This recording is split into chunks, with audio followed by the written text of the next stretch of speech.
Chigo ka jok mayale ka jo Shakahola ka ema yalo waj polo tano kadwa dhi toke chadwa ling matit ke pinywa ka mondo abed bos but mheshimiwa jare yena sasa dhi matek we duoki mondo watie mondo gini ka koro watie ko mheshimiwa nitiere gima Ken owacho kanyo ni un emusefelo jo Kenya kendo miyo ratiro achiel ni ere chik matayo kaka public participation itimo en kodu.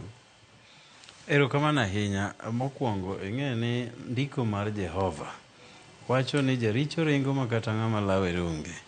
Wacho ni sama wadonjo William Ruto nonyiewo josiasa moko. En osechikore mowacho nyaka nying joma nonyiewo. An ok awacho nying ng'ato. En mosewachogi.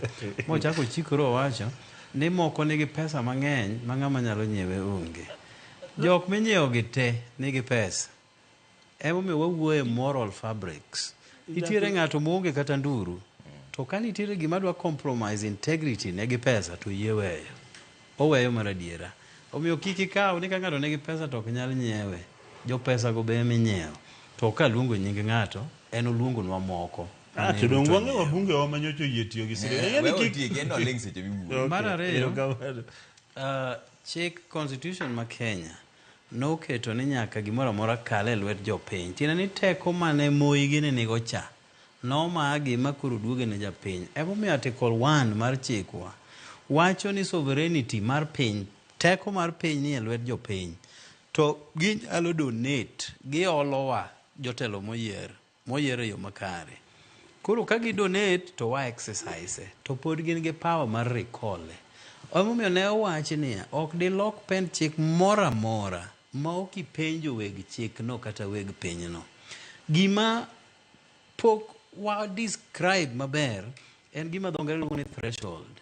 Tiende ni kiwacho public participation iromo gi dhano 10 koso ne gin 100 koso ne gin 300 to giwuok e sectors mage. Kanyo to pok oloki nyaka sani kata mana court of law to chikno to nikod. Chikno to nitie kata mana court of law bende nodhi mudhirnegi mondo gidescribe ne gichage wache ni gin gionge power mar loko chik, gin gi interpret the constitution.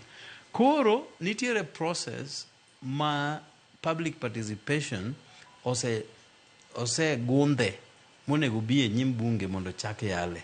Mondo koro wang'ere ni kiwe public participation ni wuoyo gi Trevor kosi luongo jo Ramogi TV kosi luongo Royal Media te kosi luongo jo mage to ne gin ji adi to gi represent interest mar jo mage. Mano wadhi timo e bunge machiegni to ok en gima yot nikech ka kiny isewuoyo gi jo media kiparo ni chik chanyo mulo mana jo media tidhiro ka sekta moro ochako ringo dhi e doho ni wane consumers mag gik ma media kolo to nyoko penjwa.